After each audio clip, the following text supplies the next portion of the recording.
A lot of times, narcissists try to blame and shame other people in order to not feel the discomfort of the actions of their outcomes of their actions and feel their emotions because it's uncomfortable.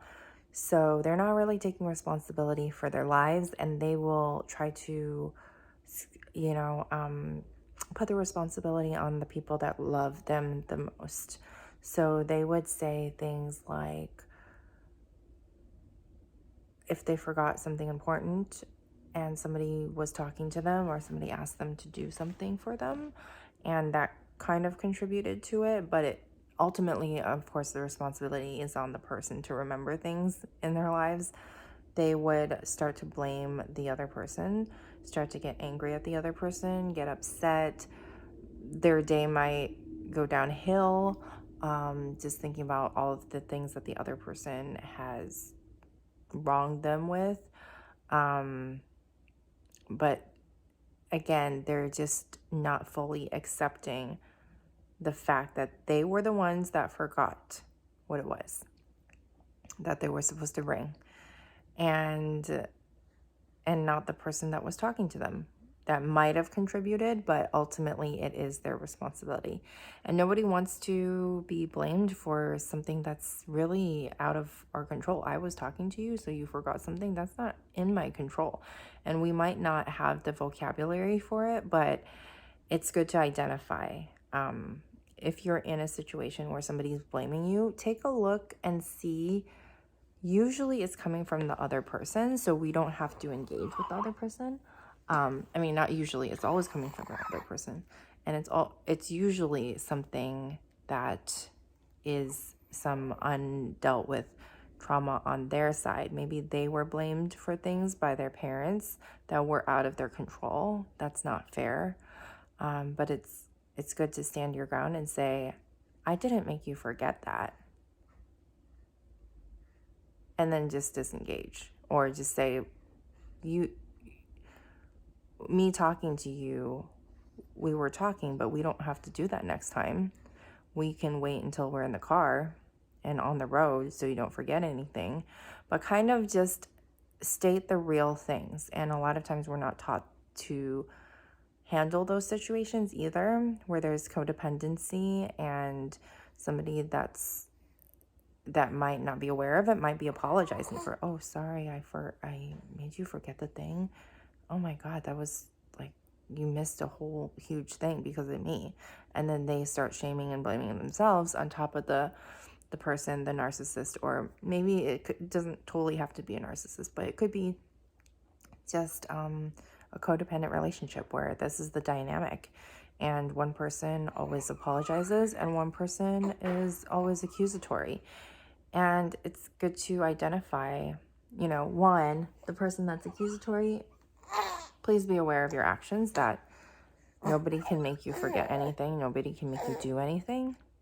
And if you did something that is uncomfortable, it really is your responsibility. And including, for me too, it's hard to admit that, but a lot of times if I do something, I have to think, oh, was that my responsibility to remember that thing?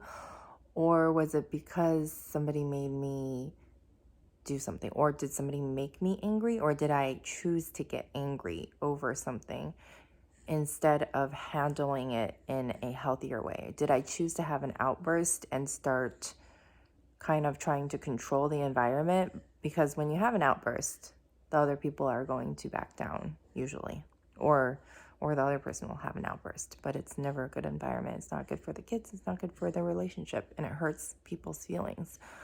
And then we feel bad about it after. In the moment, we might feel powerful, but again, this is another example of taking responsibility, except it's not actions, it's emotions this time. So if you see somebody having angry outbursts, throwing stuff, yelling, just out of control, like trying to blame you for things, it's all your fault and this is why,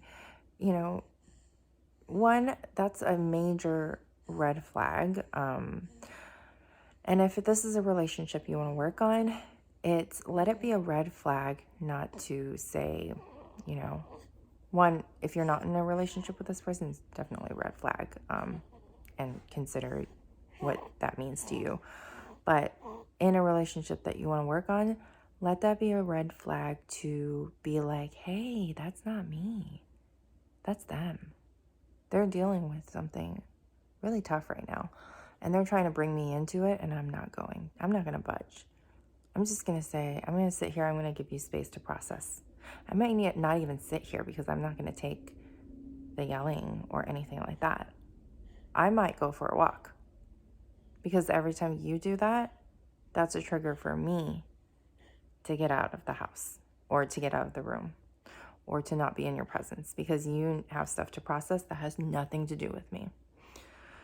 So if people are kind of trying to blame you for their actions, trying to blame you for their emotions, and it's not like always in those words, like I'm blaming you for my emotions right now. It's usually just out, like shouting out of nowhere because of something that you did. It's just not healthy for the relationship because for the person shouting,